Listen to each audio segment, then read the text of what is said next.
અનેક રાજાઓના ચરિત્ર અને રાજા અંબરીશ જે દ્વારકાધીશના પરમ ભક્ત હતા, મર્યાદા ભક્ત હતા અને જેમને વ્રત લીધેલું કે મારે 1 વર્ષ નિર્જળા એકાદશી કરવી છે. તમારામાંથી કેટલા લોકોએ આજે એકાદશી કરી છે? કરી છે? આજે એકાદશી છે તો ખબર છે ને? કેટલાય નથી કરી? નથી કરી? નથી કરી. જે એકાદશી ન કરતું હોય એ આજે નિયમ તો લેજો, એકાદશી કરીશું. 15 દિવસે 1 વાર તો આપણે ફાસ્ટિંગ કરીએ, once in 15 days. It's not that difficult. અને fasting is good for mind, body and health. ભલે નિર્જલા ના કરો, નિર્જલા તો આમે નથી થવાની. ફલાહારવાળી એ લોકો ઓછી કરે છે, ફરાર કરે છે. ફરાર કરો, ભલે માંદાઓ સાદાઓ તો ફલાર કરો, ફરાર નહીં તો ફલાહાર કરો. આપણે લોકો ફલારથી ફરાર થઈ ગયા તો ફલાહાર, ફ્રૂટ્સ, નટ્સ, મિલ્ક આ બધું લેવાય, મખાણા. આમ તો 24 એકાદશી આવે વર્ષ, કઈ એટલું અઘરું નથી. આ ચરિત્ર શ્રવણ કરતા કરતા આપણે સંકલ્પ લઈ લેવાનો, જે લોકો એકાદશી નથી કરતા અને જેના 60 પાર થઈ ગયા છે એને તો ખાસ લઈ લેવાનું સંકલ્પ કે હવે રહ્યા કેટલા. ભગવાન બધાને 100 વર્ષ કરે, પરંતુ 70-75 પછી આગુ પાછું થઈ જતું હોય તંત્ર આપણું, એ લોકો ખાસ एकादशी संकल्प करे. आइए भाव से एकादशी का महात्मा, आजनी आ एकादशी एनु एक विशेष मूल्य छे. एकादशी करवाथी 11 इंद्रियो पवित्र बने छे. एकादशी नो संबंध केवल मात्र अनाज न खावा साथेनु संबंध छे एम नथी, पण एकादशी ए समुचित जेटली इंद्रियो छे एनु उपवास. एकादशी ना दिवसे पिक्चर न जुवाय, एकादशी तूटी जाए, आंशिक पॉइंट कपाय. आम फलार कर्યું હોય ને આમ કોઈ નિર્જળા કરી હોય કે જલ પર કરી હોય કે આમ જે રીતે કરી હોય અને તમે જો એકાદશી દિવસે પિક્ચર જોઈ લો એટલે પોઈન્ટ કપાયા. એકાદશીના દિવસે તમે જો ગાળ બોલો પોઈન્ટ કપાયા. એકાદશીના દિવસે તમે સવારે 10-10 વાગ્યા સુધી ગાદલામાંથી ઊભા ન થાઓ, પોઈન્ટ કપાયા.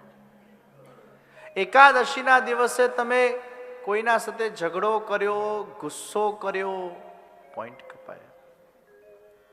એટલે કેવલ ભોજન નથી કરવાનું એમ નથી, 11 ઇન્દ્રિયોને આપણે પ્યોર રાખવાની છે અને 11 ઇન્દ્રિયોને પવિત્ર રાખવા માટેનો જે દિવસ એ આ એકાદશી છે. તો રાજા અમરીશ કેવી રીતે કરતા? અમરીશ જેવી એકાદશી અગર આપણે કરવી હોય તો દસમના સૂર્યાસ્ત પહેલા ભોજન કરી લેવું, સૂર્યાસ્ત પછી નો ભોજન. અને પછી એકાદશી આખું ફલાહાર, અને દ્વાદશી પછી 13 બેસી જાય તે પહેલા પારણા કરી લેવું. આખો પ્રકાર છે. બ્રાહ્મણ ભોજન કરાવીને કરો તો ઉત્તમ પ્રકાર છે. તો આ રીતે તમે જો એકાદશી કરો તો યત્કિંચિત જે કઈ નાના મોટા આપણા આ 15 દિવસ દરમિયાન દોષો થતા હોય છે, કારણ કે દર 15 દિવસે એકાદશી આવે, એની નિવૃત્તિ થાય છે. હવે જાણે અજાણે આપણાથી અનેક દોષો થઈ જાય છે, તો એકાદશીનું વ્રત એ બહુ જ આવશ્યક છે. એકાદશીના દિવસે જપ, પાઠ, સત્સંગનું વિશેષ આગવું મહત્વ છે. અને આજે તમે બધા જ કેટલા ભાગ્યશાળી છો કે 1 કલાક નહીં, 2 કલાક નહીં, 3 કલાક નહીં, પણ લગભગ 5 કલાકથી આપણે બેસીને સત્સંગ કરી રહ્યા છીએ.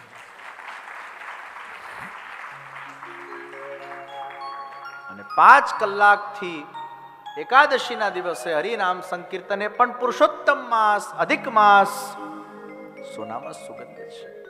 એકાદશી નું આગવું મહત્વ છે.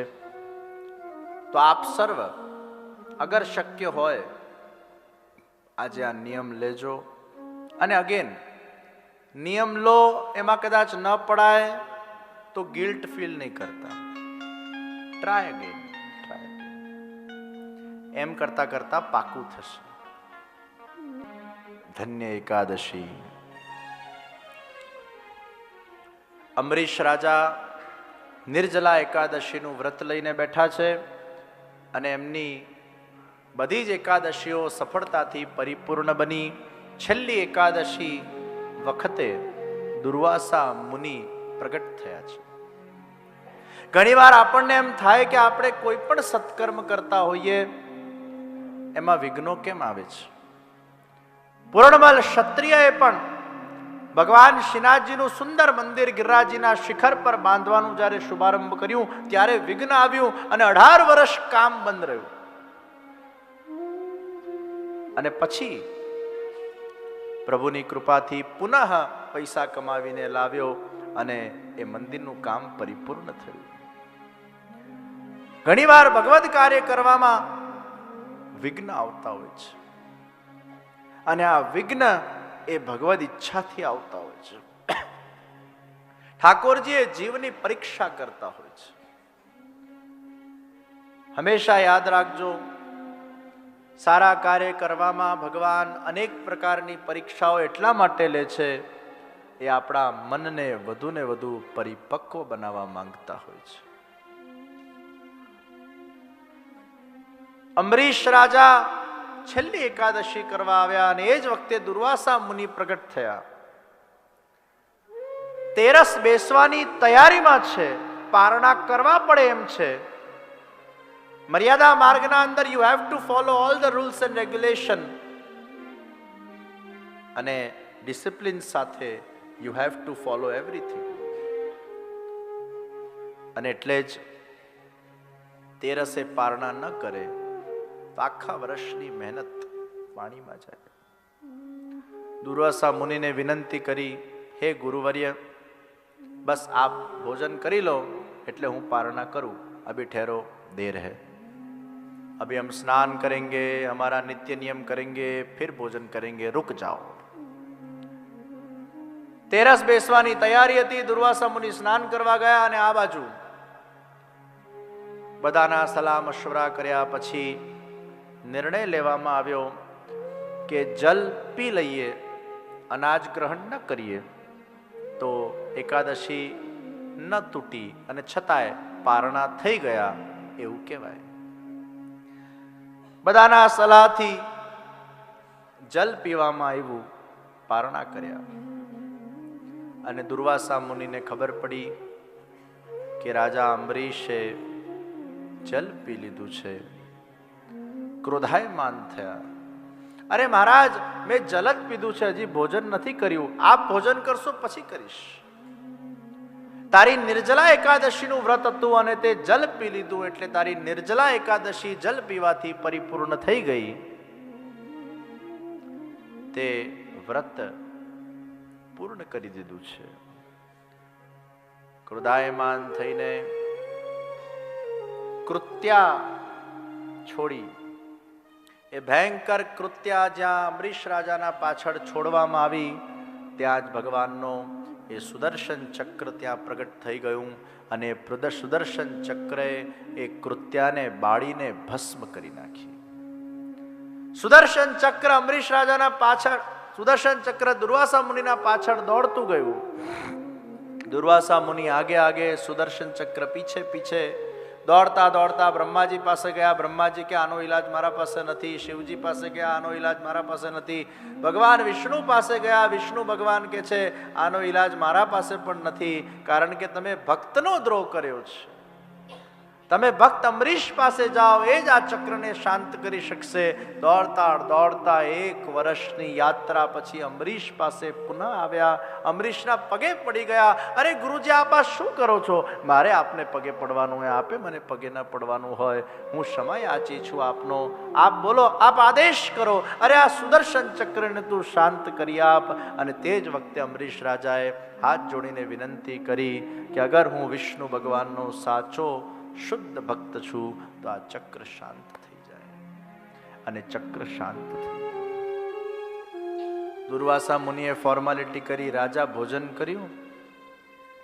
1 વર્ષથી રાહ જોઈને બેઠો છું તમારી. આપ ન પધારો ત્યાં સુધી મારું ભોજન કઈ રીતે શક્ય બને? આપ જમો પછી મારું ભોજન થાય. હું 1 વર્ષથી પ્રતીક્ષા કરીને બેઠો છું. આવા ભક્ત અમરીશ હતા. દ્વારકાધીશની સેવામાં એવા રચ્યા પચ્યા રહે.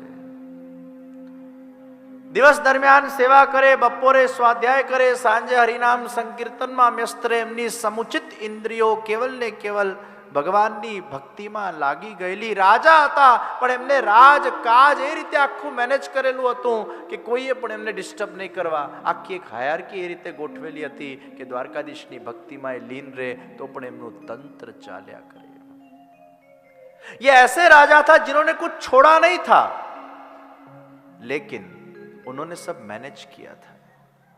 अमरीश राजा પાસે એ શીખવા જેવું છે કે ઘર ગ્રસ્તીના વચ્ચે, કાર્યભારના વચ્ચે, બધું જ માથે વ્યવસ્થા હોય એના વચ્ચે કઈ રીતે ભગવાનની ભક્તિ કરી શકાય, એ બ્યુટી એ રાજા અમરીશ પાસે શીખવાની જરૂર છે. અને આવા પરમ ભક્ત જેમનું ચિત્ત દ્વારકાધીશજીમાં લાગી ગયું હતું.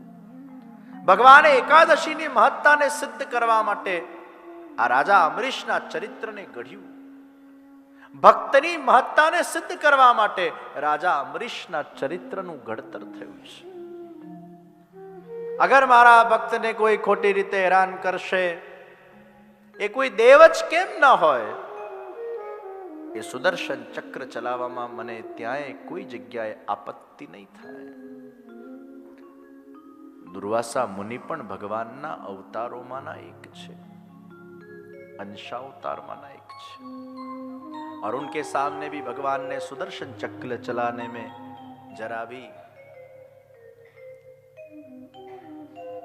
संकोच महसूस नहीं किया. राजा अम्बरीश जी ना ए दिव्य चरित्र ने प्रणाम करिए. महाराजा दशरथ पुत्र कामेष्टि यज्ञ करे छे અને જે ફલ પ્રાપ્ત થાય છે સૌથી પહેલા કૌશલ્યાજીને આપવામાં આવે છે. પછી વિષય આવ્યો કે કૈકેયીજીને પહેલા આપીએ કે સુમિત્રાજીને.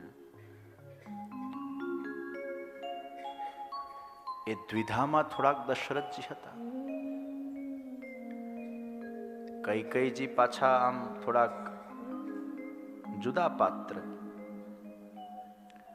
સુમિત્રાજીને પહેલા આપો તો એમને ખોટું લાગે અને ખરી રીતે સુમિત્રાજીને પહેલા અપાવવું જોઈએ, પણ કૈકેયીને નહીં આપીએ તો પાછું એમને ખોટું લાગે. બંનેને પાછા આમ સાથે આપો તો વળી પાછો વિષય આવે જમણાથી આમને આપ્યો ને ડાબાથી આમને આપ્યો. Sometimes it is so difficult to manage. અને ત્યારે મોટા રાણી દ્વારા, કૌશલ્યાજી દ્વારા સુમિત્રાજીને આપવામાં આવ્યું ફલ પ્રસાદ, અને દશરથ રાજાએ પોતે સ્વયં કૈકેયીજીને આપ્યું. આ રીતે સમાધાન થયું. એક મોટા રાણી આપે, એક હું આપું.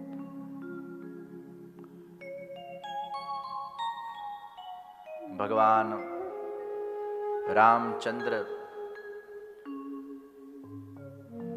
મંગલ પ્રાગટ્ય થયું છે અને ચાહુ ઓર આનંદ આનંદ પસરાયો છે. રામલલ્લાના દર્શન કરવા માટે સર્વ એકત્રિત બન્યા. ભગવાન રામના ચરિત્રોમાંથી જીવનના અનેક આદર્શો પ્રાપ્ત થાય છે. પિતાના આજ્ઞાનું પરિપાલન કરીને રામજીએ વનવાસ સ્વીકાર્યો અને એ જ રીતે સીતાજીએ પણ એ વનવાસનો સ્વીકાર કર્યો. લક્ષ્મણજી સેવામાં રહ્યા. ભરતજીનું ચરિત્ર પણ અદ્ભુત છે. શ્રી રામના કેવલ પાદુકાજી પધરાવીને જેમને એ રાજ્યનું સંચાલન કર્યું. ભગવાન શ્રી રામચંદ્ર ની એક ખૂબી રહી છે. જે રાજ્યો એમને પ્રાપ્ત થયા એના પોતે રાજા ના બન્યા, પણ બીજાને રાજા બનાવ્યા. બલિના રાજ્યમાં એને મારી સુગ્રીવને રાજ્ય સોંપ્યું. લંકાનું રાજ્ય પણ વિભીષણને સોંપવામાં આવ્યું. સીતાજીનું જ્યારે હરણ કરવામાં આવ્યું અને જ્યારે સીતાજી પોતાના આભૂષણોને ફેંકતા ગયા, લક્ષ્મણજીનું પાત્ર પણ અદ્ભુત છે. राम प्रभु पूछने लगे लक्ष्मण ये तुम्हें पता चल रहा है कि ये कौन सा आभूषण है, किसका आभूषण है, कैसा आभूषण है? અને ત્યારે લક્ષ્મણજીએ બહુ સુંદર વાત કરી. અત્યાર સુધી મેં ક્યારે પણ સીતાજીને ઊંચી આંખ કરીને જોયા નથી. જ્યારે સીતાજીને જ ન જોયા હોય તો એમના આભૂષણોનો સવાલ જ નથી આવતો. हाँ, मैंने उनकी पायल देखी थी और मैं पायल को पहचान सकता हूं क्योंकि उनके जब मैं चरण स्पर्श करता था तो उनकी पायल जरूर नजर आती थी. आ लक्ष्मण जी નું અદ્ભુત વ્યક્તિત્વ. मुद्रा लेने જ્યારે હનુમાનજી જાય છે સીતાજી પાસે અને કહેते हैं मैं रामदूत हूं. 2 बार कहा, 3 बार कहा, लेकिन सीता जी ने सुना नहीं. और जब कहा करुणा निधान का दूत हूं, और तब जाकर सीता जी को विश्वास बैठा, कारण के सीता जी ये श्री राम जी ने करुणा निधान कहता. अरे मैया, आप ये सिंदूर क्यों लगाते हो? ये सिंदूर लगाने से पति की उम्र बढ़ती है. હનુમાનજી એવા રામ ભક્ત, એમને નક્કી કર્યું બસ આપણે ક્યાં સિંદૂરની કમી છે.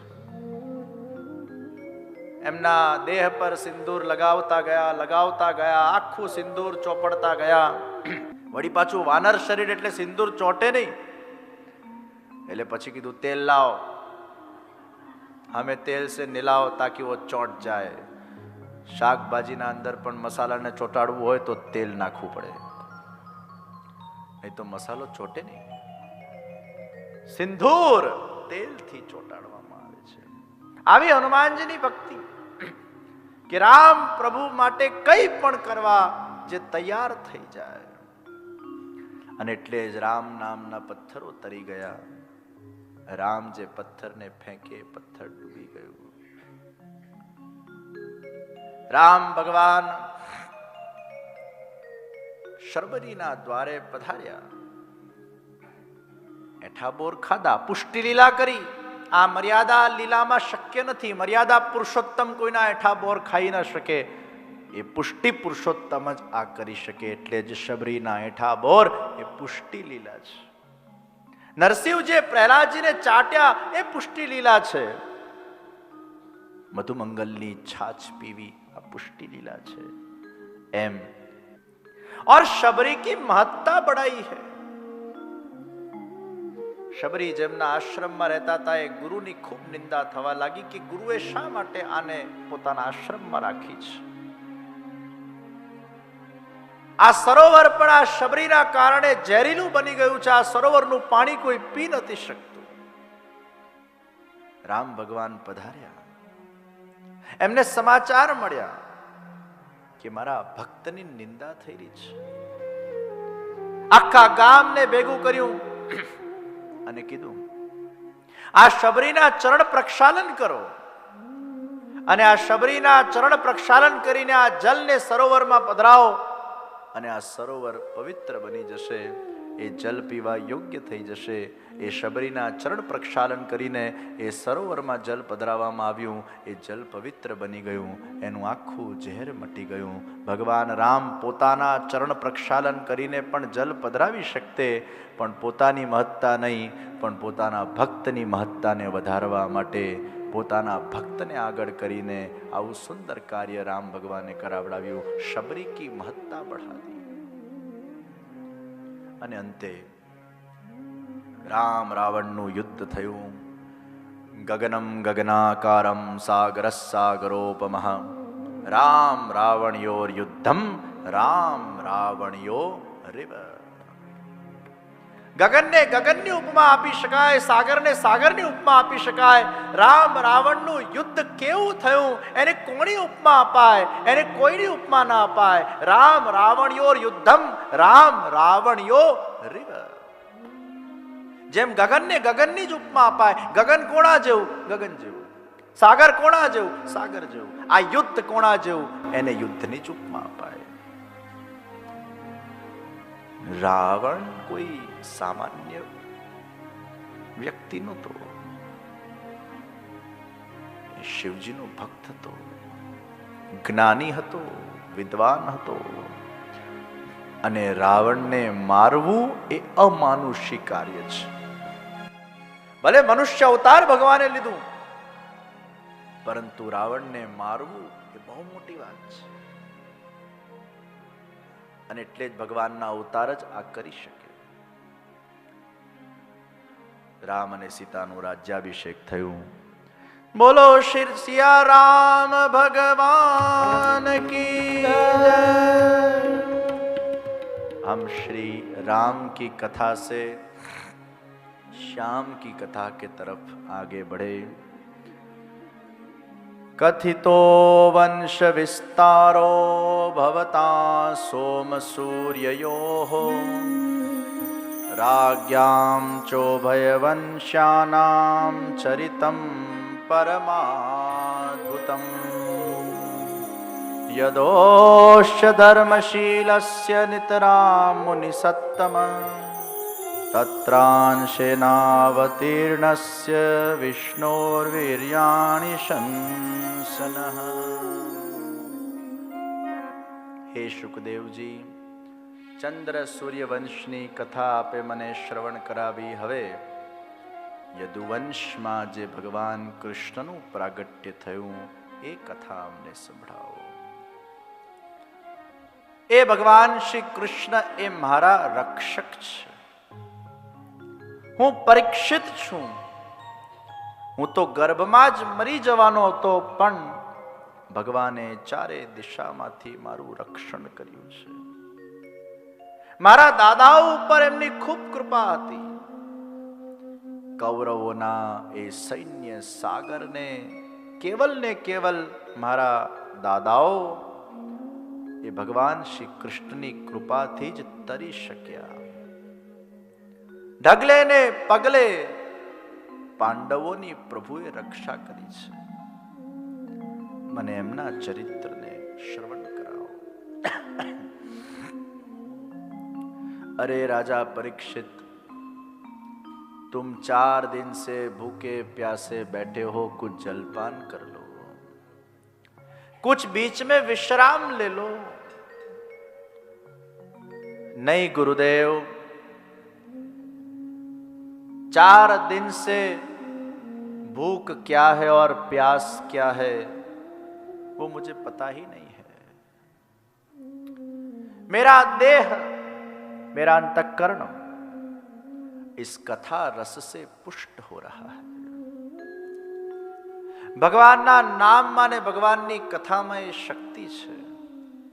અગર એકાગ્રતાથી એ કથાનું શ્રવણ કરવામાં આવે તો વ્યક્તિ ભૂખ અને તરસથી પર થઈ જતો હોય છે. ભગવાનની કથા રસમાં એ વ્યક્તિના દેહને અને અંતઃકરણને પોષણ આપવાની શક્તિ છે. રાજા પરીક્ષિત ભગવાનના એ સુંદર ચરિત્રોને શ્રવણ કરવા માટે લાલાહિત થયા છે. પૃથ્વી પર ભાર વધ્યો છે. પૃથ્વી ગાયનું સ્વરૂપ લઈને બ્રહ્માજી પાસે પધારી. હે બ્રહ્માજી, પ્રભુને આપ વિનંતી કરો કે આ ભૂતલ પર અવતાર ગ્રહણ કરે. બ્રહ્માજી સર્વને સાથે લઈને ક્ષીરસાગરમાં પોડેલા ભગવાન નારાયણ પાસે પધાર્યા અને સ્તુતિ કરી છે. સહસ્ત્ર શીર્ષા પુરુષ સહસ્રાક્ષ સહસ્રપાત સભૂમિમ વિશ્વતો વૃત્વાત્યતિષ્ઠદશાંગુલમ પુરુષ એવેદગું સર્વં યદ્ભૂતં યચ્ચ ભવ્યં મુતામૃતત્વત્સ્યેષાન યદન્યેનાતિરોહતિ. એતાવાનસ્ય મહિમાતો જાయాంશ પુરુષઃ પાદોસ્ય વિશ્વા ભૂતાની ત્રિપાદૂર્ધ્વોદિત પુરુષઃ. સહસ્ર શીર્ષા પુરુષઃ સહસ્રાક્ષ સહસ્રપાત. યજ્ઞેન યજ્ઞમયજંત દેવાસ્તાનિ ધર્માણિ પ્રથમાન્યાસન્ન. તેહનાકં મહિમાન સચંત યત્ર પૂર્વે સાધ્યા સંતિ દેવાઃ. પુરુષોક્તના માધ્યમથી ભગવાનની સ્તુતિ કરવામાં આવી છે. ભગવાને બ્રહ્માજીના અંતર હૃદયના અંદર આકાશવાણી કરી કે હું ભૂતલ પર વસુદેવજીના ગૃહે સાક્ષાત પ્રગટ થઈશ. તમે દેવ અને દેવાંગનાઓને કહો કે ભૂતલ પર પ્રગટ થઈ જાય. ચિંતા નહીં કરતા, આ પૃથ્વીનો ભાર હું સ્વયં ઓછો કરીશ. શ્રી પ્રભુને પ્યારા શ્રી યમુનાજીના લાડીલા એવા રસિક સત્સંગી વૈષ્ણવોને જે શ્રીના આ વચનામૃત ગમ્યા હોય તો આ વિડીયોને લાઈક કરજો, શેર કરજો અને કમેન્ટ બોક્સમાં જય શ્રી કૃષ્ણ જરૂર લખજો. અને હા, અમારી ચેનલ શ્રી વલ્લભ સત્સંગને સબસ્ક્રાઈબ કરવાનું ભૂલશો નહીં, જેથી તમને આવા અવનવા વચનામૃતો મળતા રહે. સર્વે વાલા વૈષ્ણવોને ભાવથી જય શ્રી કૃષ્ણ.